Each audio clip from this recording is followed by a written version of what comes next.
जर बिल्डर कुठलाही बांधकाम करतो तर त्याच्या आधी ती मोजणी करतो. बिल्डर ही चुकी नाही करत की आपण जर तिथे कोट्यधीशने पैसे लावणार आहोत, आज आपले इतके पैसे खर्च होणार आहोत, तर आपण पहिले लिगली सरकारी मोजणी करायला पाहिजे. नाही की त्यांनी 2002चा नकाशा लावून तुम्ही सँक्शन घ्यायला पाहिजे. त्या नकाशामध्येच तिथे त्यांना दिसत होतं की इथे जागा जास्ती आहे, जर आपण सरकारी मोजणी जास्त केली तर परत ही जागा जास्तीची भेटेल, म्हणून त्यांनी सरकारी मोजणी केली नाही. डायरेक्ट 2002चा नकाशा वापरलेला आहे. आणि आज जर ते म्हणतात हे खोटं आहे काय, मग तुम्ही सँक्शन नकाशा दाखवा ना 2002चा.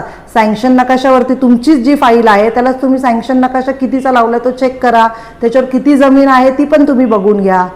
आणि आमचा काल म्हणजे त्यांनी काल कंप्लिशन घेण्यासाठी प्रांत साहेबांना म्हणजे वारंवार ते 1-1.5 महिन्यापासून वारंवार प्रांत ऑफिसमध्ये जात होते. हे मला माहिती होतं ऑलरेडी, पण मी त्यांना कधी बोलून नाही दाखवलं. मला एवढंच म्हणायचं आहे की जर तुम्हाला तुमचं काम करायचं होतं, तुम्ही काल ऑर्डर पण पास करून घेतली, ती ऑर्डर तर रद्द व्हायलाच पाहिजे का जे तुम्ही कंप्लिशन मागितलेलं आहे. आणि त्याचबरोबर आमची हेअरिंग पण होती जी कलेक्टर साहेबांनी मोजणीचे आदेश दिलते. त्या आदेशमध्ये आमची जागाही पुन्हा निघालेली आहे. 23/7/2025चा क प्रत आहे. त्याचबरोबर आम्ही ती क प्रत कलेक्टर साहेबांना सबमिट केलेली आहे. त्याचबरोबर मी आता निवेदन बावनकुळे साहेबांनाही देणार आहे, मुख्यमंत्री साहेबांनाही देणार आहे. मला याच्यात न्याय मिळायला पाहिजे. इथे सगळं पैशावरती खेळ चाललेला आहे. पैशावरती कन्स्ट्रक्शनच्या सगळ्या ज्या म्हणजे कुठल्याही परमिशन असतील त्या पैशाच्या जोरावरती चाललेल्या आहेत. पैसे द्या आणि परमिशन घ्या. जर हे खरे होते तर प्रांत साहेबांना ते 2 लाख रुपये का द्यायला गेलेले, ह्या प्रश्नाचं उत्तर ते देऊ शकतात का? प्रांत साहेब, जर तुमचे पेपर जर स्ट्रॉंग आहेत तर तुम्हाला पैशांची गरजच नाही द्यायची. पैसे का देताय तुम्ही? याचा अर्थ तुमचे पेपर चुकीचे होते, तुमचं काहीतरी पॉईंट चुकीचे दिसत होते, म्हणून तुम्ही त्यांना पैसे देण्यासाठी तिथे गेले. 90% माझं बांधकाम पूर्ण झालेलं आहे. मी इतर परवानग्या पूर्णपणे केलेल्या आहेत, परंतु केवळ 10% बांधकाम राहिलं म्हणून मला परवानगी मिळत नाही. आणि याच्यासाठीच त्यांनी 5 लाखाची लाच मागितली होती, परंतु ती शेवटी मी 2 लाख रुपये दिले आणि त्यांना काल त्याच्यामध्ये सापळा अटक झाली. विषय असा आहे की जर तुम्ही प्रांत साहेब तुमच्याकडे 5 लाख रुपये मागतायत, जर तुम्ही 5 लाख रुपये द्यायला तयार नाही आहेत, म्हणजे तुमच्याकडे 5 लाख रुपये नाही आहेत आणि तुमच्याकडे 20-25 कोटी लावायला, म्हणजे एक परमिशनसाठी, एक कंप्लिशनसाठी तुम्ही 5 लाख रुपये देऊ नाही शकत. तुम्ही आज प्रांत साहेबांवर त्यांनी वारंवार पैसे मागितले असे आरोप केले तुम्ही, आणि तुम्ही वारंवार साहेबांकडे जात होते महिन्यापासून, ते नाही म्हणत होते की नाही होणार. मग तुम्ही पैशांचा लालच दिला साहेबांना.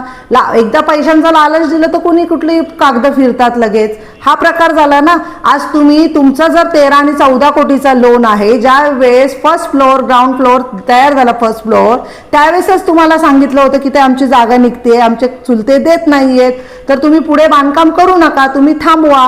पण तुम्हाला असं वाटलं की आता आपण सगळ्या परमिशन घेतल्यात, आज आपण पूर्ण बिल्डिंग बांधली तर आपले गाळे विकले जातील, आपल्याला लोकांना खरेदी करून देता येतील. लोकांच्या नजरेत तुम्हाला काल म्हणजे प्रांत साहेबांना लाच देताना अडकवायचं होतं आणि तुम्हाला लोकांच्या नजरेत सुयोग साम्राज्याचं नाव चांगलं करायचं होतं, जेणेकरून तुमची विक्री व्हायला पाहिजे गाळ्यांची.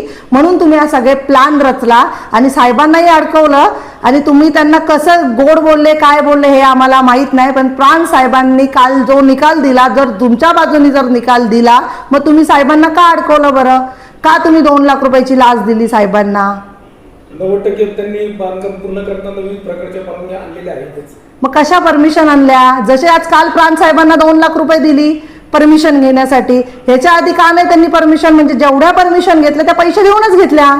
मग जेव्हा आपल्याकडून आता जेव्हाच कनिका खैरे यांनी जेव्हा प्रश्न आम्ही ऑब्जेक्शन घेतला की आता आपल्याला ह्यांना कुठंच परमिशन भेटत नाही, म्हणून त्यांनी तिथं परत पैसे द्यायचं हे केलं. मग तुम्ही जर खरे आहात मग तुम्हाला पैसे द्यायची गरजच नाही मुळात. मॅडम, तुमचा ऑब्जेक्शन आजचं नाहीये, तुमचा ऑब्जेक्शन पहिल्यापासूनच आहे. हो, 2 वर्ष होत आले या गोष्टीला.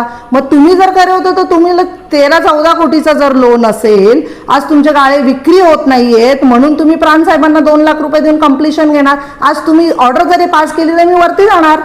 आज प्रांत साहेबांना 2 लाख रुपये तुम्ही कुठल्या संदर्भात दिले? कुठल्या केसच्या संदर्भात दिले 2 लाख रुपये? आमचीच केस होती ना तिथे.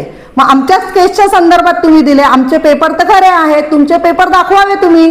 का नाही मीडिया समोर तुम्ही 7/12 आणि तुमचा सँक्शन नकाशा 140-149चा आहे, तुम्ही सँक्शन नकाशा कुठल्या सालचा लावलाय? 2002चा नकाशा लावलेला आहे, मग तो तुम्ही का नाही दाखवते? कशासाठी तुम्ही या सगळ्या गोष्टी लपवून ठेवलेल्या आहे? मग तुम्ही या मीडिया समोर आणि उत्तर द्या. का मागे मागे इकडे पैसे देता? म्हणजे आम्ही सगळीकडे फिरायचं, पेपर द्यायचे, आम्ही कागदोपत्री जरी बरोबर असेल तर मग तुम्ही मला सांगा ना, तुम्ही जर पैसे दिले तर मग मी किती खरी असेल? तर मी 15 लाखाचा वकील जरी लावला तरी ह्यांनी जर पैसे देऊनच मॅनेज केला असेल कारभार, तर मग माझ्या बाजूने निकाल कसा लागणार?